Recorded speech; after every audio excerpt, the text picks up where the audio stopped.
ou ele pode hospedar pelo valor de face, que só vai vencer quando ele se aposentar. Então, se alguém fizer isso aos 60 e a idade mínima para um profissional, vamos dizer, liberal, tal, seja 65, que também vai ser variável essa idade, o trabalhador rural comigo não vai ter a mesma idade, mulheres não vão ter a mesma idade, professores não vão ter a mesma idade, policiais não vão ter a mesma idade, porque isso é a diferença que a gente precisa entender de uma sociedade tão desigual, tão injusta e perversa quanto a nossa. Portanto, na pior hipótese, você tem aí uma dívida que vai vencer em 25, 27 anos, pré-fixada. Isso é perfeitamente praticável. Candidato, para aprovar essa e outras propostas que o senhor tem no seu programa, o senhor vai precisar de bastante negociação com o Congresso. O Congresso, que tudo indica, vai ser tão ou mais fragmentado do que o atual.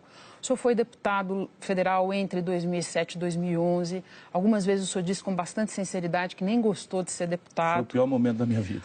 Faltou quase metade das sessões deliberativas, não aprovou nenhum projeto. Não apresentei, não é não aprovei. Não apresentou, eu não apresentei não porque lá demora 10.000 semanas para você apresentar um projeto e ele ser deliberado. Mas isso é um dado. O que eu queria perguntar é o seguinte... Não, isso é infamante. Porque no parlamento sueco ninguém julga um bom deputado por quantos projetos ele apresentou. Só nessa vidinha é uma maneira da gente do Brasil. Descrever... Isso é ridículo. Esse negócio de produzir lei por volume é ridículo. É sintoma de república de banana. Você acha que eu não tenho ideia? Não. Ninguém está dizendo esse monte de projeto que eu tenho. Mas o senhor não acha que é relevante a gente ver como é que foi a sua vida parlamentar? Quantas vezes, quantas sessões o senhor participou? Eu estou entre os melhores deputados do Brasil pelo DIAP. Eu fui melhores 100 cabeças do Congresso, o que é tão irrelevante quanto. Ok, mas então vamos ficar no fato de que o senhor mesmo disse que não foi um período feliz e o senhor não gostou. Eu peguei Michel Temer e Eduardo Cunha mandando e dando as cartas e definitivamente, olha, não quero para você essa convivência. Por que o eleitor, dois bandidos. Por que o eleitor deve acreditar que o senhor vai ser capaz de dialogar com o Congresso e de construir maiorias para aprovar esses projetos que o senhor está apresentando? Toda a elite brasileira, ela não tem culpa nenhuma, já está dando teu voto por resolvido. Ou seja, você tem a chance de agora, no dia 7 de outubro, escolher um deputado que você quiser.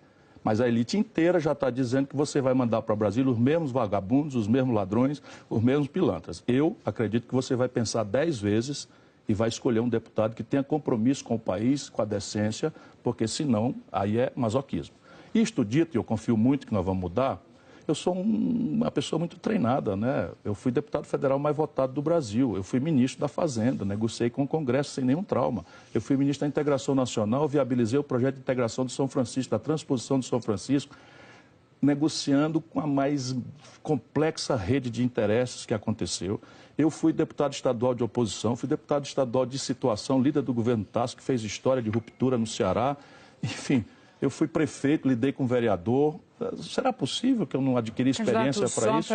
Só para dizer que quando a gente diz que o Congresso deve ser muito parecido, até mais fragmentado do que o atual... Você está adiantando o voto do povo, não é culpa sua, a elite inteira acha isso. Ninguém está fazendo isso, as pessoas que observam a eleição vêm para começo de conversa, e o senhor sabe disso porque o senhor conhece os parlamentares, que esse ano a própria taxa dos que estão se recandidatando é mais alta do que em eleições anteriores. Eu sei, e eu sei que há muitas evidências dos abusos reconduzir as questões, mas eu estou ajudando o povo brasileiro a amadurecer o seu voto. Sabe por quê? Porque eu confio no povo brasileiro. Eu só estou aqui por isso. Vamos continuar falando de política? Você acha que faz sentido um cara como eu aceitar entrar numa guerra suja dessa que virou a política brasileira? A essa altura da minha vida, só sucesso, só tranquilidade, filho novinho. Então, eu estou porque eu amo o Brasil, eu quero construir um caminho que proteja o Brasil desse itinerário de radicalização que da ruptura da Dilma para cá, se projetar, nós vamos simplesmente, o Brasil não aguenta mais, Renata. Ok, vamos continuar falando de política. O senhor tem batido bastante no PT e no candidato Fernando Haddad. O senhor disse recentemente que o Brasil não aguentaria outra Dilma Rousseff. Mas o senhor, de uma maneira geral, preserva o ex-presidente Lula, que, vamos combinar, escolheu o candidato, o dia, o local do lançamento da candidatura e dita tudo o que está acontecendo na campanha do Fernando Haddad. Não é um duplo padrão? Por que o senhor critica o PT e o Fernando Haddad e preserva o ex-presidente Lula? Porque o PT e o Fernando Haddad estão soltos e podem reagir. E o Lula está na cadeia. Eu me sinto um covarde. Mas você acha que acontece alguma coisa? Eu gostaria muito que o Lula estivesse solto para que a gente pudesse estabelecer um debate e eu refletir com ele. Meu irmão, eu sou amigo do Lula há mais de 30 anos. Eu apoiei o Lula a todos os momentos. Quem quiser inventar outra história, inventa outra história. Agora, isso me permite saber que o Lula nem é o Satanás, como os coxinhas, os radicais de direita no Brasil querem fazer, e nem é esse Deus que certa fração religiosa radicalizada do PT quer também transformar. Eu conheço o Lula de perto há 30 anos. Então, se o senhor conhece o Lula de perto... Deixa eu só terminar, porque a pergunta é complexa. Então, repare, o Lula escolheu o Palocci, que está preso, para comandar a economia brasileira por 8 anos. Será que ele mesmo, Lula, acha que foi uma escolha acertada com tudo que está acontecendo? Porque ele caiu antes. Eu estou só dizendo, o Lula escolheu a Dilma, que é uma pessoa honrada, mas desastrou o país.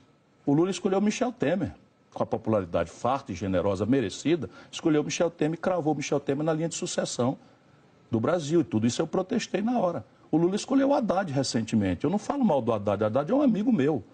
Eu estou discutindo porque nós estamos num debate. Então, o Haddad acabou de ser apoiado pelo Lula na reeleição em São Paulo e simplesmente perdeu em todas as urnas, Renata. Perdeu no primeiro turno, tirou 16% dos votos. Foi considerado o pior prefeito do país. Tinha 3% de avaliação ótima. 3% de avaliação ótima, o Haddad na prefeitura. É razoável que a gente exponha o Brasil a esse risco? Com a radicalização fascistoide, odienta, radicalizada que nós estamos assistindo, que já descambou para a violência física, que o Brasil vai repetir essa mesma confrontação, que dia nosso povo vai ter sossego para poder trabalhar, para poder produzir? Isso é que eu quero ajudar o Brasil a achar, o caminho do equilíbrio, né, do diálogo, em que a gente estabeleça as diferenças sem esse radicalismo extremado. Então, já que o senhor está falando das responsabilidades do ex-presidente Lula, qual é, no seu entender, a responsabilidade do ex-presidente Lula no Mensalão e no Petrolão? No Mensalão eu estava lá. Ele, de fato, não sabia. Eu tenho razões genuínas para acreditar que ele, de fato, falou a verdade quando disse que não sabia.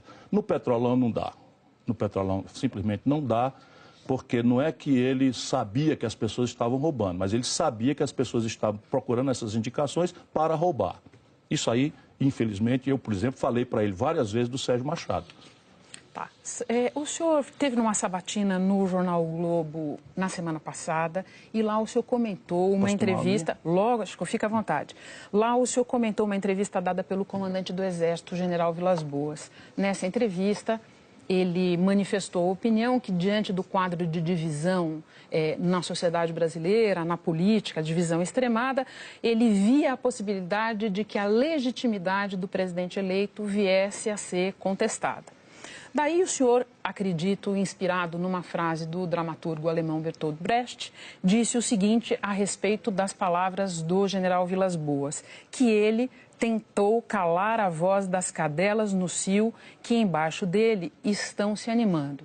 Eu queria saber exatamente a quem o senhor se referia, candidato. Isso é Bertolt Brecht mesmo, não é? Infelizmente, às vezes eu tenho esse mau hábito de ler e às vezes eu falo coisas citando poetas, citando filósofos e as pessoas atribuem a mim como se isso fosse alguma coisa destemperada ou descuidada. Deixa eu reposicionar a coisa. O general Vilas Boas, inclusive, não está bem de saúde. Eu tenho por ele estima, respeito, conheço ele há muitos anos. Lá nesse processo, ele me convidou para conversar lá no quartel. Eu mandei dizer para ele que não achava próprio o comandante do Exército. Nesse processo eleitoral. Agora, neste processo eleitoral que nós estamos em andamento, ele me convidou para ir no quartel-general, no Forte Apache, em Brasília, onde ele exercita o comando, e eu disse a ele que não era próprio o comandante do Exército convidar um candidato para conversar. Não acho próprio, por isso simplesmente não acho próprio. E ele perguntou então, muito gentilmente, se eu aceitaria em conversar com ele na casa dele. Eu aceitei e fui lá. Tivemos uma conversa muito franca em que eu claramente anunciei para ele que esse general Mourão está escalando o golpe no Brasil e que eu ia enfrentá-lo. E o general Mourão considera o general Vilas Boas amigo e irmão. E eu sou um brasileiro que conheço a lei. Conheço a lei e dou valor a ela. Está proibido o comandante militar dar opinião sobre política. Simples assim. Está escrito na Constituição brasileira, em todos os regulamentos, que chefes militares não podem opinar na política. Deus está me ajudando. No dia seguinte, o presidente do Uruguai mandou prender o comandante do Exército, que deu uma opinião sobre um assunto que, inclusive, era pertinente ao Exército, mas era política. No caso, é próprio um comandante militar, num país que tem a tradição lamentável que nós temos, é próprio. Vamos raciocinar juntos.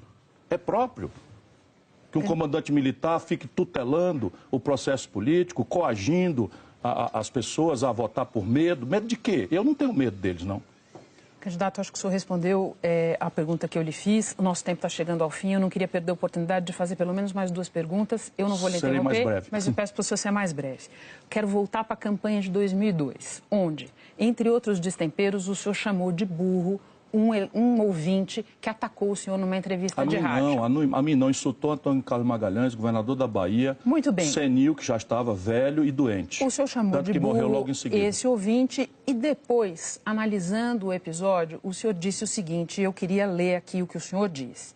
Para ser presidente, eu tenho que ter a capacidade de nunca mais me deixar levar por uma provocação dessa natureza.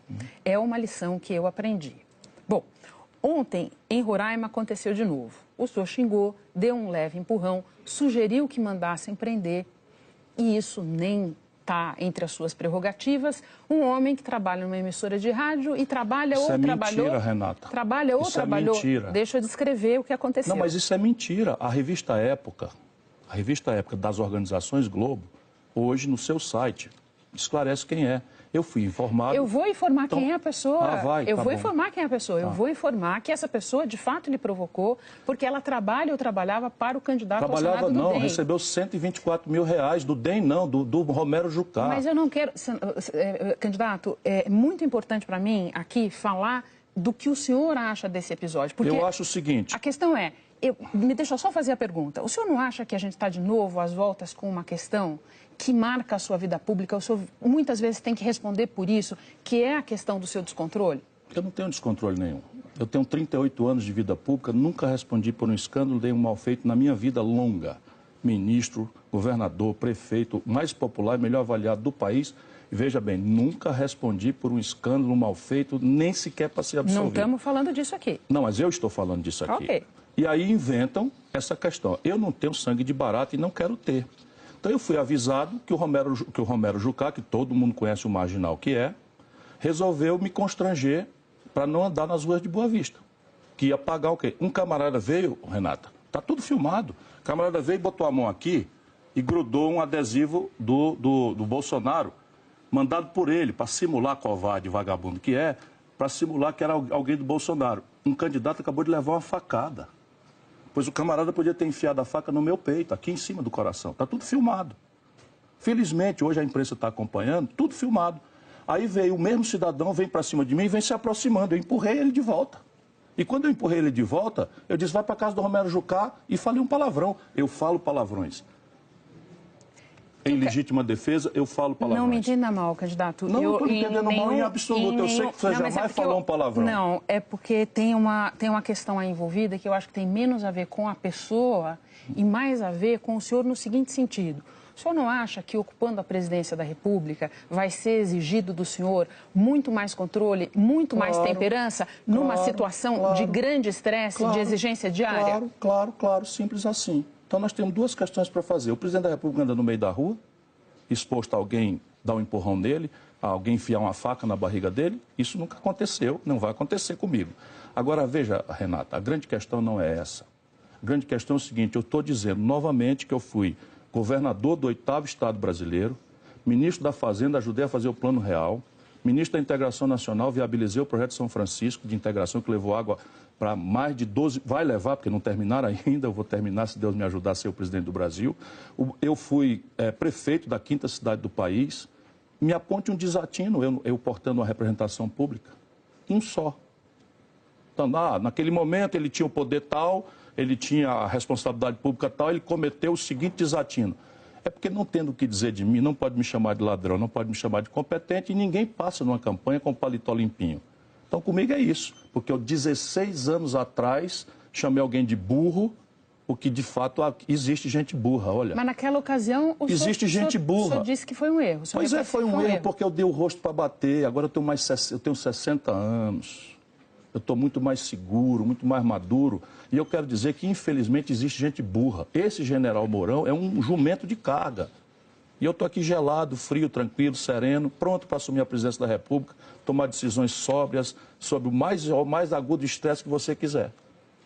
Candidato. Agora, eu considero ele um jumento de carga. Mas o nosso tempo... Disse hoje que família que é chefiada por mulheres... Nosso tempo acabou, avós... candidato. Se nós continuarmos conversando, Perdão. eu vou ter que fazer uma entrevista de mais de 30 minutos com os outros candidatos. Bom, perfeito. Nosso tempo Muito acabou. obrigado a você e obrigado Muito a obrigada todos. por ter vindo ao Jornal da Globo, a nossa entrevista.